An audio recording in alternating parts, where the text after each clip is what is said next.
ఇంకొక విషయం ఏమంటే కర్ణ పిశాచి అనే సాధన ఇది కష్టతో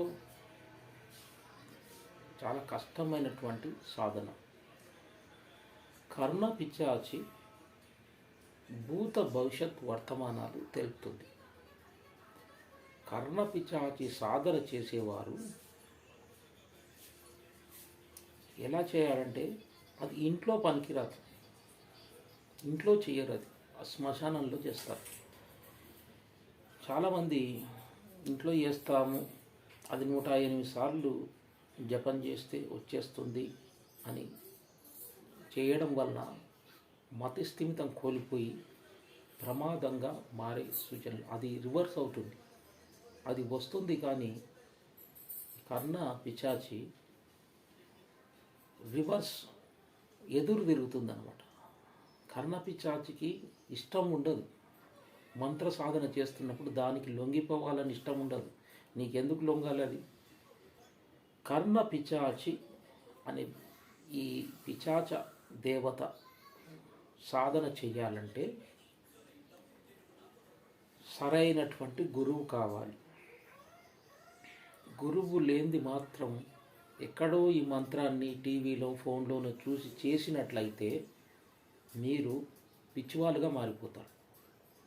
దానికి సరైనటువంటి గురువు ఉండాలి. కర్ణ పిశాచి, కర్ణ యక్షిని వీటిని మంత్రసిద్ధి పొంది ఉన్నటువంటి గురువు కావాలి. గురువు ముఖంగా, గురువు ముందు ఇది చేసేటువంటి సాధన. ఈ సాధన గురువు ముందు చేయాల్సిన సాధన. ఆ గురువుకు అది లొంగి ఉండాలి. ఒక వ్యక్తి కర్ణ పిశాచి సాధన చేస్తుంటే అతని గురువుకు లింక్ అయి ఉండాలి. ఆ లింకు నుంచే కర్ణ పిశాచి సాధన శిష్యుడు తీసుకున్న తర్వాత వస్తుంది. కర్ణ పిశాచి ఎందుకంటే కర్ణ పిశాచి భూత భవిష్యత్ వర్తమానాలు తెలుపుతుంది. అది ఒక్కసారి కనెక్ట్ అయిందంటే దాన్ని డిస్కనెక్ట్ చేయడం మన నుంచి కాదు. అది లాభము ఉంది, నష్టము ఉంది. కర్ణ పిశాచి సాధన అంత తేలికైనటువంటి విషయం కాదు. కర్ణ పిశాచి సాధన మంచి గురువు కావాలి. ఆ గురువు దొరకాలంటే కూడా, నీకు ఏదైనా మంత్రసిద్ధి పొందాలంటే కూడా నీ జాతకంలో నీకు బుధుడు బాగుండాలి. మంత్రశాస్త్రం, జ్యోతిష శాస్త్రం, తంత్రశాస్త్రం ఏది కావాలన్నా బుధుడే నేర్పిస్తాడు. నీకు బుధుడు మంచి డిగ్రీల్లో, మంచి నక్షత్రాల్లో, కేంద్ర కోణాల్లో నీకు శుభుడై ఉంటేనే నీకు మంత్రశాస్త్రం వస్తుంది, జ్యోతిష శాస్త్రం వస్తుంది, సంఖ్యాశాస్త్రం వస్తుంది, వాస్తుశాస్త్రం వస్తుంది, న్యూమరాలజీ వస్తుంది. మంచి మేధావి అవుతావు, మంచి వర్తకం, మంచి వ్యాపారం, బిజినెస్లో టాప్లో వెళ్ళాలన్నా కూడా బుధుని దృష్టి కావాలి. ఈ మంత్రానికి, జ్యోతిషానికి లింక్ అయి ఉంది. జ్యోతిషంలోనే మంత్రంతో లింక్ అయి ఉంది. నీకు ఒక మనిషి మంత్రసిద్ధి పొందిందంటే వానికి బుధుడు మంచి స్థానంలో ఉన్నాడని అర్థం చేసుకోవాలి.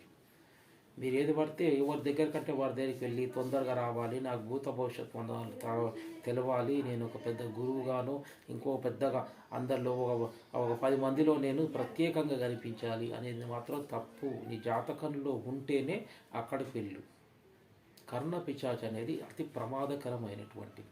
అది ఒక్కసారి అది శ్మశానంలో చేయాల్సింది. చేసిన తర్వాత సిద్ధి పొందితే అది చూస్తే 40 రోజులు 40 మండలాలు చేయాలి. దాన్ని చూసి అది చాలా దానికి అస్సలు ఇష్టం ఉండదు. నీకు లొంగాలని, నీకు సిద్ధించాలని చెప్పి దానికి ఉండదు. కానీ నువ్వు అన్నీ దాటుకుంటూ చేస్తే మాత్రము అది దాని ఆకారం చూసి కూడా చాలామంది, ఒక 100 మందిని, ఒక 1000 మందిని కూర్చోబెట్టి అందరికీ సాధన నేర్పిస్తే అందులో ఒకడో ఇద్దరు నిలబడతారు అంతే. అంత భయంకరంగానే ఉంటుంది. సరే చేస్తారు, మీరు అన్నిటికీ ఎదుర్కొని చేస్తారు, మంత్రసిద్ధి అరుగుతుంది, మీకు మంచి గురువు దొరుకుతాడు, మంత్రసిద్ధి జరుగుతుంది. కానీ అది స్టార్ట్ అయినాక చెవులో ఎప్పుడు జోరీగలాగా శబ్దం వచ్చినట్టు ఎప్పుడు స్టార్ట్ అవుతుంది. స్టార్ట్ అయ్యి అది మొదలు మొదలు చాలా బాగుంటుంది, అన్నీ చెప్తుంది. ఇప్పుడు మీ ఇంటికి ఎవరు వస్తున్నారు, ఆయన పేరు చెప్తుంది, ఆయన ఆయన స్నేహితుల పేరు చెప్తుంది, ఆయన ఏం బట్టలు వేసుకున్నాడో చెప్తుంది, ఆయన జోబులో ఎన్ని నోట్లు ఉన్నాయి చెప్తుంది, ఆ నోట్ల నెంబర్లు చెప్తుంది, ఆయన బ్యాంకులు ఎన్ని డబ్బులు ఉన్నాయి చెప్తుంది, ఆయనకు ఎవరెవరితోని సన్నిహిత్యంగా ఉన్నాడో చెప్తుంది, అతనికి ఏం కాబోతుందో చెప్తుంది. భూత భవిష్యత్ వర్తమానాలు చెప్తుంది, కానీ పరిష్కారం వర్తమానం, భూత భవిష్యత్ వర్తమానం ఇప్పుడు రేపు ఏం జరిగేదో చెప్పడం కష్టతరమే దానికి కొంచెం. ఎందుకంటే ఇప్పుడు జరిగేది చెప్తుంది, పరిష్కారం చెప్పదు, అదేం పరిష్కారం చూపించదు. భూత భవిష్యత్ వర్తమానాలు మాత్రం చెప్తుంది, అది కూడా ఎక్కువ దూరంలో చెప్పదు, దగ్గరలో ఉన్న భవిష్యత్తు మాత్రమే చెప్పగలుగుతుంది. అది అతని గురించి పూర్తి వివరాలు చెప్పవచ్చు. అతడు ఏం విషయం గురించి వచ్చాడు, ఏం విషయం గురించి నీ దగ్గరికి వస్తున్నాడు, అతడు ఎక్కడి నుంచి బయలుదేరాడు, అతనికి స్నేహితులు ఎవరు, ఇవన్నీ చెప్తుంది. అయితే దీన్ని పోషించాలంటే చాలా కష్టం. దీనికి మధు మాంసాలు పెట్టాల్సి వస్తుంది. మధు మాంసాలు పిచాచి, దీనికి మధు మాంసాలు పెట్టి దీన్ని మెయింటెనెన్స్ చేయాలి. దాన్ని మెయింటెనెన్స్ చేస్తేనే అది ఉంటుంది, లేని పక్షంలో అది ఊరుకోదు. పిచాచాలంటే దానికి జాలి, దయ, కరుణ అనేది అస్సలు ఉండదు పిచాచాలకు. అవి ఎలా వస్తాయో అది కూడా పగాలా తీర్చుకుంటుంది. భూత భవిష్యత్ వర్తమానం తెలుపుతుంది, వీటికి మనం మెయింటెనెన్స్ చేయాలి. కానీ ఎప్పుడు మీకు అడిగినా అడగకున్నా, మీరు అడిగితేనే కాదు, మీరు అడగకున్నా కూడా చెప్తుంది.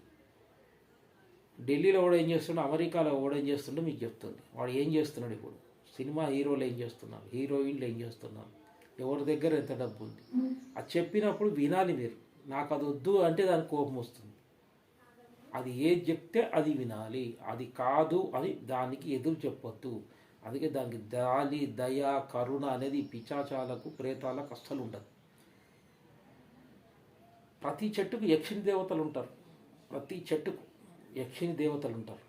యక్షిని అంటే పిచాచాల కంటే కొంచెం బెటర్ స్థాయి కలిగినటువంటి వాళ్ళు, కొంత దైవశక్తి అనేది కొంచెం ఉంటుంది అని వాటికి కూడా మీరు పోషణ చేయాలి. అది కూడా కష్టతరమైంది. అందుకే ఈ యక్షిని విద్యలు కర్ణ పిచాచి సాధన చేయాలనుకునేవారు గురువు ద్వారానే వెళ్ళాలి. మీరు ఫోన్ల ద్వారానో ఎక్కడో చూసి మాత్రం చేయకూడదు. అది మీకే రివర్స్ చేస్తుంది. ఇది మీరు ముఖ్యంగా గమనించాలి. లేదు స్వప్న వారాయో, స్వప్న దుర్గనో, స్వప్న కాళియో ఇలాంటివి ఉంటాయి, అవి నేర్చుకోవాలి. ఎందుకంటే మీరు ఏదైనా సమస్య వచ్చినప్పుడు ఆ సిద్ధి పొందుంటే మీరు మంత్రోచ్చారణ చేసి పడుకుంటే కలలో మీకు పరిష్కారం చెప్తుంది. అది ఎలా చేయాలి ఏమనేది మీకు పరిష్కారం చెబుతుంది అన్నమాట. స్వప్న వారాయో, స్వప్న కాళికో ఇవి చేయాల్సింది. కర్ణ పిచాచి మాత్రం అతి దారుణంగా ఉంటుంది. అది మీరు నిలబడినా కూర్చున్నా అది మీ చెవులో చెప్తూనే ఉంటుంది. దాని మాటలు మీరు వినాలి. వినకుంటే మాత్రం దానికి కోపం వస్తుంది. కోపం వచ్చినప్పుడు ఏం చేస్తుందంటే అది రివర్స్ అవుతుంది. దాన్ని మెయింటెనెన్స్ చేయాలి, దానికి తగిన మధుమాంసాలు పెట్టాలి. అది ప్రతి విషయం చెప్తుంది. మీరు ఎవరు వచ్చి ముందర కూర్చున్నా వాని విషయం అంతా చెప్పేస్తుంది. వాడు ఏం చెప్పాడు, వాని డబ్బులు ఎన్ని ఉన్నాయి, వీడు ఎక్కడ వెళ్ళాడు, వీని స్నేహితులు ఎవరు, వీడు ఏం వ్యాపారం చేస్తున్నాడు, వీడు ఏం చెయ్యాలనుకుంటున్నాడు, అవన్నీ చెప్తుందన్నమాట. అయితే కర్ణ పిచాచి ఇవి చాలా కష్టతరమైనటువంటివి. ఇలాంటి విద్యలు గురుముఖంగా నేర్చుకోవాలి. ఆ గురువుకు కూడా సిద్ధి జరిగి ఉండాలి. మీ జాతకంలో కూడా గ్రహాలు అనుకూలంగా, నేను చెప్పినట్టు బుధుడు కేంద్ర కోణాల్లో మంచి నక్షత్రంలో ఉంటేనే మంత్రసిద్ధి జరుగుతుంది. జ్యోతిష శాస్త్రం బాగా రావాలన్నా బుధుని అనుగ్రహం చాలా అవసరం.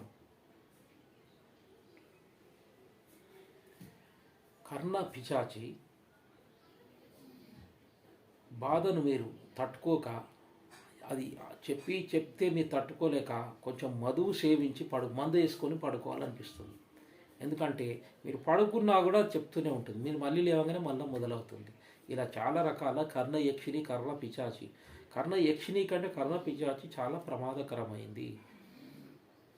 నీకు భవిష్యత్ వర్తమానాలు తెలుపుతుంది, కానీ ఏంటంటే దాన్ని ఎప్పుడు మనము మెయింటెనెన్స్ చేస్తూ ఉండాలి. దీని కావాలి ఇలాంటివి ప్రమాదంగా ఉంటాయి కాబట్టి ఇలాంటి జోలికి మీరు ఈయన దగ్గరికి మీరు వెళ్ళకూడదు. మీరు లేదు మాకు కావాలి అంటే మాత్రం గురువును వెతుక్కోండి. మంచి గురువు కావాలి, ఆ మంత్రసిద్ధి కలిగినటువంటి గురువు కావాలి. ఆ గురువు ఉంటేనే చేయొచ్చు. దాన్ని రిమోట్ మొత్తము దాన్ని ఎట్లా చేయాలి ఏదనేది, ఎందుకంటే గురువుకు అది లొంగి ఉంటుంది కాబట్టి అదే మంత్రంతో మీకు కూడా ఇస్తాడు కాబట్టి అప్పుడు మీకు శీఘ్రంగా సిద్ధి జరుగుతుంది. ఏం చేయాలన్నా కూడా ఏం చెప్పాలన్నా కూడా దాని ద్వారా చెప్పొచ్చు. అయితే మీరు కర్ణ పిశాచి ఈ సాధన చేయాలనుకుంటే ముందు జ్యోతిష్యం చూపించుకొని అందులో మీకు ఎలా ఉంది, మంత్రసిద్ధి అయ్యే యోగాలు ఏమన్నా ఉన్నాయా, గ్రహాలు ఎలా ఉన్నాయి, ఇవన్నీ మీరు చూసి తెలుసుకోవాలి. ఇవన్నీ తెలుసుకోకుండా మీరు వెళ్తే మంత్రసిద్ధి జరగడం కాకుండా అది రివర్స్ అయ్యి మీ ప్రాణాలకు ప్రమాదంగా మారుతుంది.